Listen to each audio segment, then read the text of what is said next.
high voltage takes center stage in this season of Hitachi Energy's Power Pulse podcast. We promise to bring you great content from the brightest minds in the business. We'll discuss challenges, opportunities, and all the hot topics any high voltage enthusiast, or anyone interested in sustainability for that matter, is sure to enjoy. This episode of the podcast is dedicated to all sustainability officers. We'll talk about how we can decarbonize the existing power grid and discuss some solutions available. Companies in the power industry are becoming increasingly committed to reaching a sustainable future sooner rather than later. This is also a priority for Hitachi Energy. So, we invited Christian Cingolani along to talk about the solutions available to decarbonize the grid right now. Christian is an electrical engineer who also holds a master's in management. He is the current sales and marketing manager for the European region at Hitachi Energy, having worked in the company for over 25 years. As an engineer working in sales, he's analytic and motivated by competition and KPIs. Welcome back to Power Pulse. I'm your host, Sam Dash, and today I'm speaking with Christian Cingolani, the marketing and sales manager for high voltage products in Europe. Hi, Christian. Hi, Sam. So, Christian, I hear you lived for 1 month on an isolated island in Brazil with no electricity. Is that right? Yes. Have I heard that right? Yeah, that's right. It's, I would say, almost in another life. But it was. Tell me a little bit about that and if that experience impacted your choice to work in the energy industry. Yeah, that's a good question. Yes, this was, I would say, a long time ago, more than 25 years ago, traveling in Brazil. I found, together with some friends, a very nice place, a nice island, quite isolated. And the idea was to spend some few days. And then finally, I stayed 1 month. Yeah. Definitely, it was a very nice experience. I still remember that month. And I would say, yeah, this part of the electricity and the energy and the easiness in the day-to-day life, yes, I think it has some impact. No? I like how you seem to have experienced both ends of the spectrum and probably a large area in between where you lived off the grid and now you're working quite intimately with the grid, yes, right? Yes. And so you've come in from Sweden where you're based, is that right? Yes, that's right. I'm based in Sweden. But you're originally from Argentina. What has this trajectory been like in more detail? How did you end up working with Hitachi Energy? Yeah, well, around 25 years ago, I started in Hitachi Energy, at that moment with previous company name. Like it very much from the beginning to work in that environment. Really, from the beginning, I saw that, let's say, the potential of the electricity in the, let's say, energy matrix of the countries. Okay, this is really the future. And then, like 20 years ago, I got the opportunity to spend some time in one of the main manufacturing areas, let's say, of Hitachi Energy. It was in Sweden. Also, my plan was to be there 2 years, and then it has been more than 20 now. Yeah, right. For family and so on. And then I established and I'm located in Sweden. Yeah. Which do you like more, Sweden or Argentina? Is it a hard comparison? It's difficult, yes.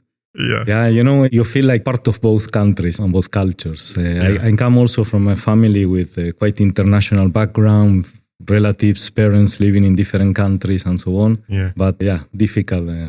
Yeah. So Christian, as I'm sure you're aware, this industry is not known to be the greenest, the energy industry. So tell me, how can high voltage equipment be sustainable? Thanks, Sam, for the question. I think I would start first by maybe clarifying a little about the concept about the life cycle assessment that we use nowadays a lot. Life cycle assessment, or LCA, is methodology that is accepted by the governments and the industry to measure the impact in the environment of our operations. When we manufacture a product, for example, was the carbon footprint from the moment we extract raw material, manufacture, transport, operate, and even dispose the equipment at the end of the lifetime. Right. One part for Hitachi Energy has been very important is that we need to keep the total carbon footprint at the lowest possible level. Yeah. This means that we are not only talking about a change or replacing the SF6 gas with another gas, we also need to keep the carbon footprint lowest possible level. And one important area in this LCA calculation is the total amount of material you have in your components.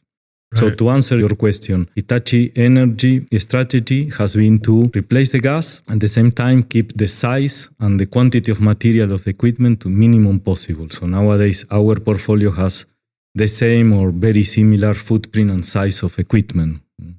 Yeah, I can imagine that's a big part of the puzzle, is not increasing the amount of materials that you need, not increasing the scope of the project. Exactly. And this is connected, let's say, also if we talk about the carbon footprint, just to go a little more in detail in this area. A carbon footprint is an index that is used in the energy, in the segment, to measure the impact of greenhouse emission that we have with any kind of operations. So it's usually reported in quantity of tons of CO2. So in this way, you can compare what you are manufacturing, you are doing, if you are not really increasing the quantity of CO2.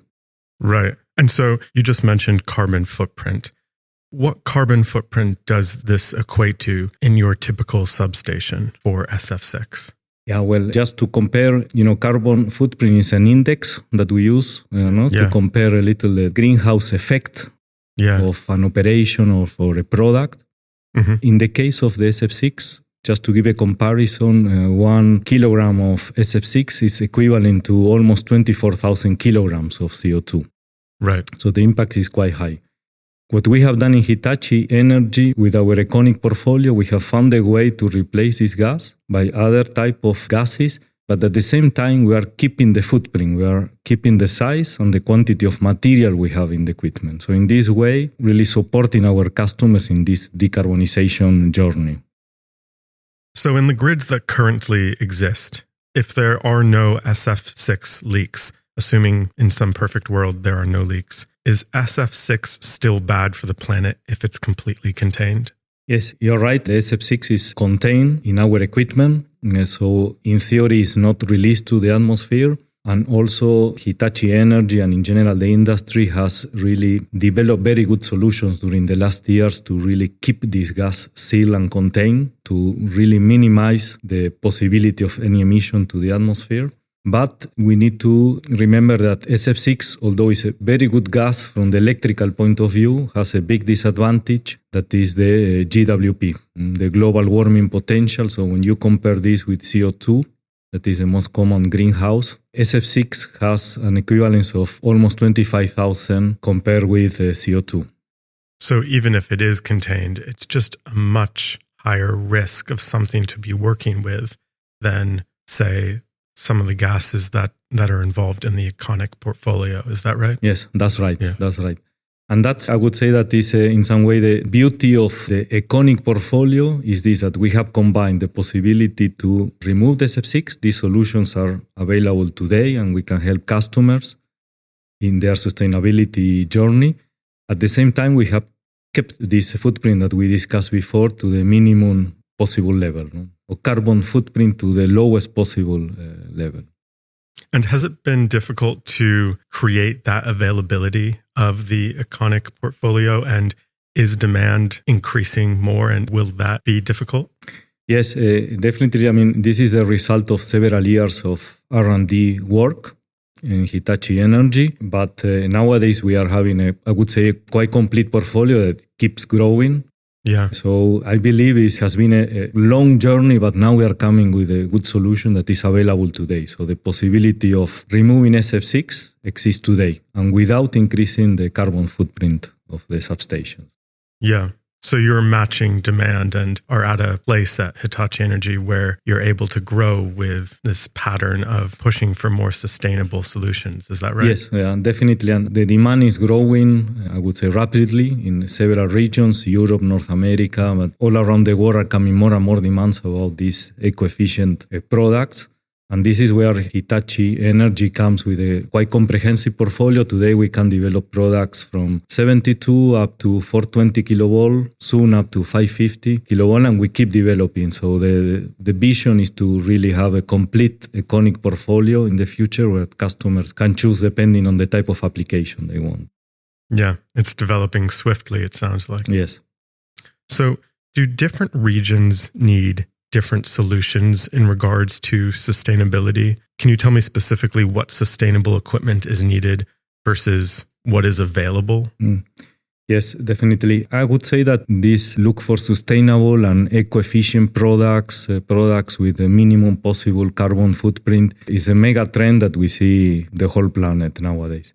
Yeah. It is true that the different regions are moving, or different countries are also moving at maybe little different speeds. It could be maybe different demands. But we believe that it's a trend that came to stay. So that's why we are developing a portfolio to, let's say, reach all these regions, different type of specification, customer demands, etc. And in terms of the relationship with your customers, do you find that a lot of customers are coming to you asking for you to help them decarbonize? Or do you find that they're sort of back-footed and you're having to seek them out and try to convince them? I would say that you can find a little different situations, but it is clear that customers are more and more interested, are coming with more and more questions, suggestions also to us. Many customers, they want to work together, how to find different solutions to decarbonize. Because we are not talking only about the removal of the gas. There are other areas where we can work together, minimize the footprint, the size that will at the same time, reduce the carbon footprint in transportation, civil works, and so on. So there are different ideas. Yeah, I wonder if you can talk more about that, because we haven't heard as much about that aspect of things. We've heard about people talking at length about replacing SF6 with the Econiq portfolio.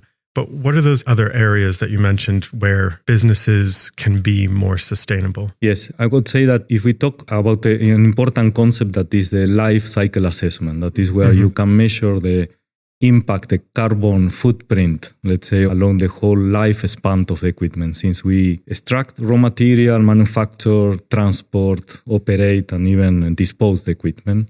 Yeah. It's very important that we keep this carbon footprint as low as possible.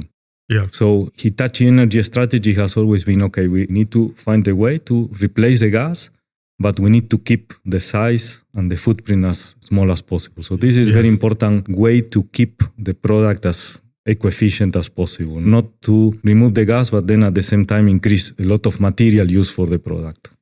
So when you say footprint, you're talking about the carbon footprint. So not only the size of the equipment, the land that the equipment is taking up, but also all the different aspects of servicing that equipment or getting those materials to create that equipment and sustain it. Yes, that's right. That's right.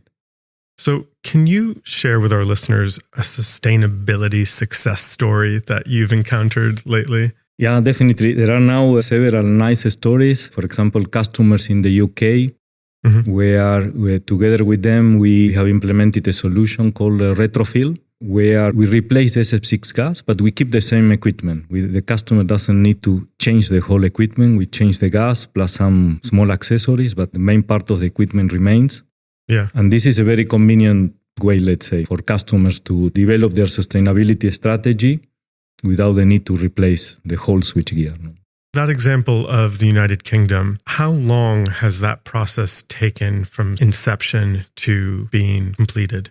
Yeah, from the beginning until we managed to finalize, I would say it took several months of work together with the customer. That's much shorter than I expected you to say, actually. Yes. Of course, you have the R&D process before when we developed the whole concept and so on. This took several years. The R&D. Then with the customer, once we identify the project, this retrofill is not a solution we can apply for all type of products. It's limited nowadays, but I believe it's a solution with huge potential. If we can help customers just replace the gas without replacing the whole switchgear. This is one. Are there any other instances that stand out as recent success stories? Yes. Let me bring another two examples. One is in Denmark, where we see that all customers have basically switched into non-SF6 breakers. So nowadays we have more than 100 breakers installed in the country, and they are basically moving out, let's say, from the traditional SF6 and going 100% into eco-efficient products, lifetime breakers. Yeah. The other good example, we have a customer in Germany. We are planning to deliver soon, I would say in couple of months, I would say, the first 420 kilovolt EconiQ GIS substation. And to just sort of paint a visual for our listeners, what does that look like on the ground? Is there a fleet of trucks that bring this equipment in? Is it on a train? Do you fly it in? How big is it? Yes, in the case of Denmark, we are talking about relatively small products that are being sent by truck. In the case of Germany, there we are talking really about a big substation. We'll be in a building and we are talking about many trucks going from our factory in Switzerland to deliver the components to the customer in Germany. And helping to assemble it there in Germany, is that right? Yes, going to be assembled in Germany, and we're going to do it together with the customer and train them and also assemble and complete the whole installation. Yeah, so there are a lot of different components involved in one of these jobs, the travel, the training, the testing, etc. Exactly. It's a quite complex substation and switchgear, and 420 kilovolt complete with all type of accessories. So yeah, very interesting and looking forward really for delivery and putting to service this first 420 kilovolt GIS Econiq. I'm looking forward to circling back to you and hearing how it goes. Very good. We are very proud to be part of this journey together with our customer to deliver the eco-efficient product. And when you deliver a product like that, what goes into that delivery? Not just, say, in Germany, but all over the world from start to finish. If you painted a picture for our listeners, what does that look like? Is the equipment being delivered by trucks, by plane, by train? How big is it? How many people do you send along with this equipment? Yeah, in the case of Germany, I would say it's a quite complex and complete switchgear equipment that will be installed inside the building. So we are talking about several trucks leaving our facilities in Zurich, just some meters from here, going to Germany. Together with this, we send several specialists because it's not only the installation, it's about the training and the operation of the switchgear. So it's a complete team participating. So in that case, you've had to send the equipment over, but also you've had to have training for how to use the equipment, and you've had to test the equipment to see how well it works in that setting, in that context. Is that right? That's right. Especially with the new technology, of course, the customer wants to do all this part of the work together and verify that everything is on site and in place. Right.